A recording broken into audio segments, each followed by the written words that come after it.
I think there will be way more jobs on the other side of this technological revolution. AI is much better at doing tasks than doing jobs. I think AI is going to touch most aspects of our lives, and then there will be some parts that stay surprisingly the same. This is probably the most exciting time to be building a product, doing a startup, whatever it is, that we have seen at least since the mobile boom, and probably, I would say, since the internet. And maybe even bigger than that, we don't know yet. But I think this is a technology that the shape of which is to reduce inequality. Every technological revolution affects the job market. And over human history, every maybe 100 years, if you feel different numbers for this, 150 years, half the kind of jobs go away, totally change, whatever. One of the things that annoys me most about people who work on AI is when they stand up and with a straight face say, oh, this will never cause any job elimination. Yeah. This is just an additive thing. Yeah. It's all gonna be great.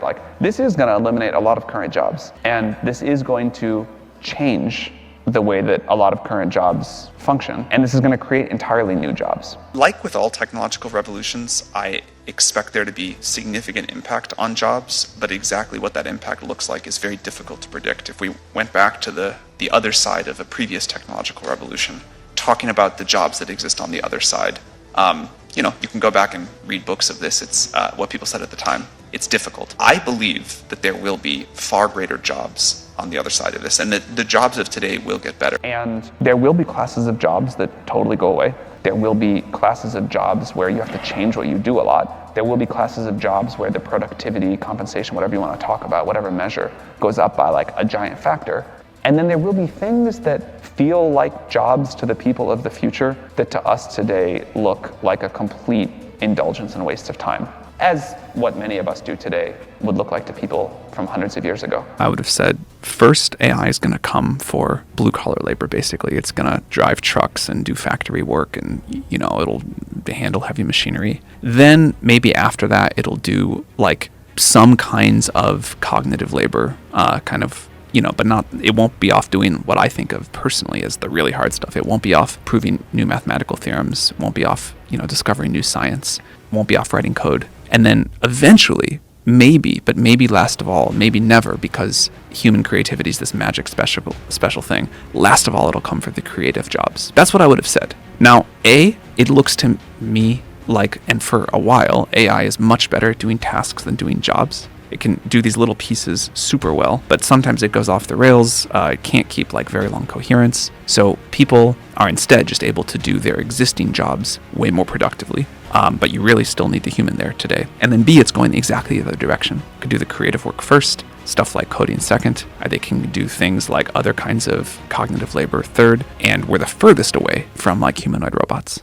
And I think coding will still be important in the future. It's just going to change a little bit or a lot. We have a new tool. I think there will be way more jobs on the other side of this technological revolution. I'm not a believer that this is the end of work at all. I think we will look back at the mundane jobs many of us do today and be like, that was really bad. This is much better and more interesting now. Why develop AI in the first place? And then why put it out for the world to use before we know? This will be the greatest technology humanity has yet developed. We can all have an incredible educator in our pocket that's customized for us, that helps us learn, that helps us do what we want. We can have medical advice for everybody that is beyond what we can get today. We can have creative tools that help us figure out the new problems we're going to solve, wonderful new things to co-create with this technology. This is probably the most exciting time to be building a product, doing a startup, whatever it is, that we have seen at least since the mobile boom, and probably, I would say, since the internet, and maybe even bigger than that. We don't know yet. Yeah. But the big opportunities, the ability to sort of build something new and really kind of change the landscape, that comes at the platform shift times. And we haven't had a platform shift in a while.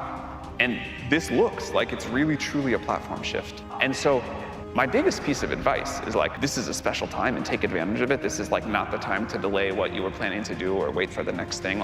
This is a special moment and a few years where a lot of stuff is going to happen and a lot of great new things are going to get going. Well, first of all, we just need gains. We need growth. I think one of the problems in the developed world right now is we don't have enough growth, and we don't have enough sustainable growth, and that's causing all sorts of problems. So I'm excited that this technology can bring the missing productivity gains of the last few decades back. Is there a job title or a type of job responsibility that you could envision existing or being mainstream in 5 years because of AI that like is maybe niche or non-existent today? That's a great question, and I don't think I've ever gotten it before. It's people always ask like, what job is going to go away? The new one is a more interesting question. I mean, there's like a lot of things that I could talk about that I think are sort of less interesting or less huge. What I'm trying to do is like come up with the areas of like, what will 100 million people do or 50 million people do?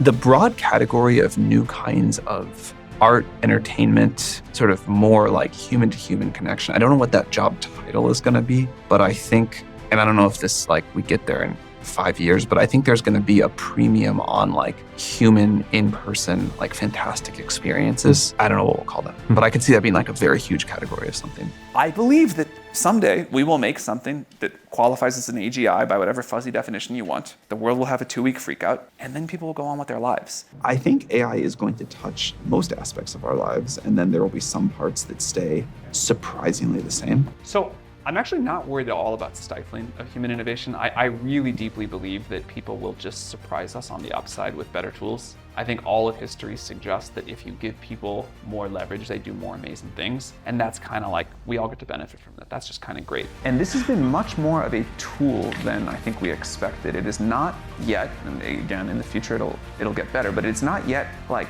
replacing jobs in the way, or to the degree that people thought it was going to. It is this incredible tool for productivity. And you can see people magnifying what they can do. But where this is a tool that magnifies what humans do, lets people do their jobs better, lets the AI do parts of jobs, and of course jobs will change, and of course some jobs will totally go away. But I think AGI will get developed in the reasonably close-ish future, and it'll change the world much less than we all think. It'll change jobs much less than we all think. And by putting this out in people's hands and making this super widely available and getting billions of people to use ChatGPT, not only do people have the opportunity to think about what's coming and participate in that conversation, but people use the tool to push the future forward. And that's really important to us. First of all, I think it's important to understand and think about GPT-4 as a tool, not a creature, which is easy to get confused. And it's a tool that people have a great deal of control over in how they use it. If you think about what it means for the world, and for people's quality of lives, if we can get to a world where the cost dramatically falls, the abundance goes way up, I think we'll do the same thing with energy. And I think those are the two sort of key inputs to everything else we want. So if we can have abundant and cheap energy and intelligence, that will transform people's lives largely for the better. Some technologies are reduce inequality by nature and some enhance it.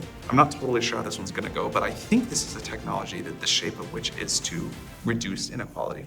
My basic model of the world is that cost of intelligence and the cost of energy are the two limiting inputs. And if you can make those dramatically cheaper, dramatically more accessible, that does more to help poor people than rich people, frankly, although it'll help everyone a lot.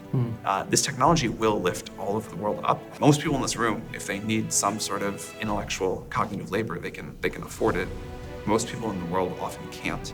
And if we can commoditize that, I think that is an equalizing force and an important one. An amazing new technology, which I would bias, but we'll put AI in that category. It doesn't get you out of the hard work of building a great product or a great company or a great service. You still have to do it. AI alone is a new enabler, but it does not automatically break the rules of business. And so you can use this as like a new thing to do, but you still have to figure out how you're going to build enduring value in whatever you're doing. And it's easy to lose sight of that in the excitement of the gold rush. I mean, I think this is the most exciting time to start a company since the dawn of the internet. I think this is going to be bigger than mobile. It might turn out to be bigger than the internet. I hope it does, but it's at least that big. And that means that anything you do can be huge. But wait a minute, Sam. What if I don't know that much about AI? How do I know where to start? What if I am just a noob? Well, in order to learn AI, it's first helpful to have a really deep understanding how actually AI works, how to get better results from any AI tools. And in this video, I explain 5 simple steps that will help you to master AI. Check it out.